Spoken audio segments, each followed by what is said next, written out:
Hi, my name is Casey Collins, and I am an elementary music teacher. I've been teaching the SDGs or Sustainable Development Goals since I began partnering with Participate.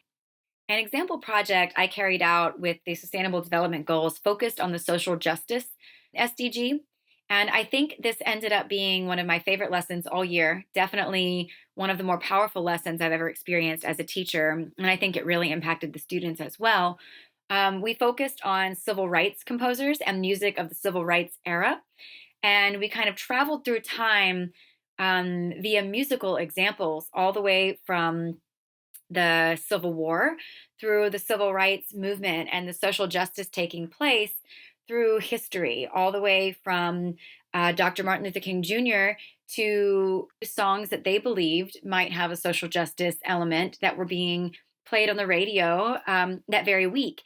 And it was neat to kind of listen to such a wide array of musical examples that span decades and find the similarities and differences, both in the musical styles that were being presented and also the messages that were being presented by these pieces.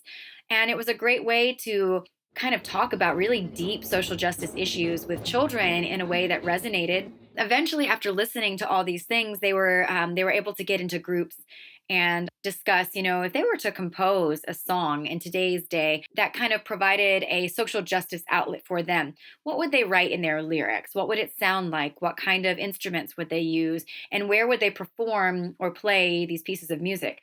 And some of the things they wrote were incredible. And what I thought was most important was the lyrics could have resonated with anyone. It didn't matter if you were from a specific region or if you spoke a specific language or looked a certain way. These lyrics really honestly sounded like they weren't coming from elementary school students. They sounded like they were coming from a place of passion from adults and people who have witnessed a lot of really great things. The lyrics that they were choosing to write had a lot of resilience and courage.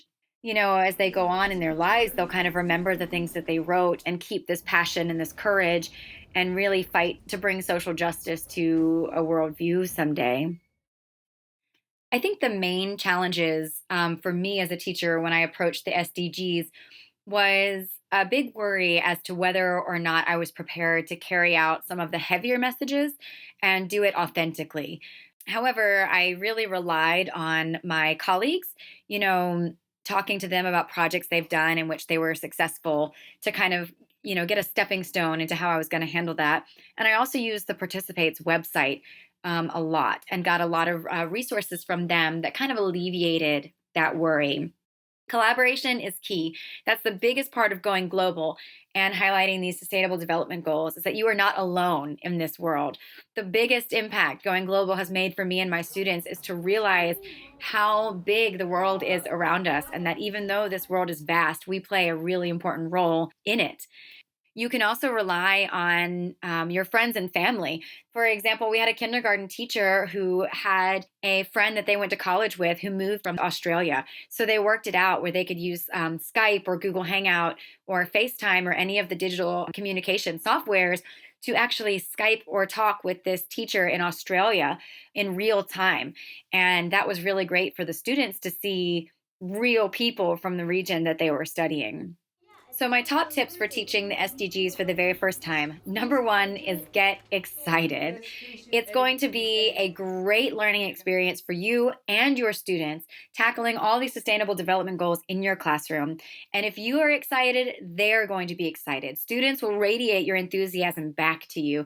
Even if one of your main concerns is that you might have some students who are not as open as others, that's okay because you'll be able to reach students on a much deeper level by showing this is not just an ordinary class time.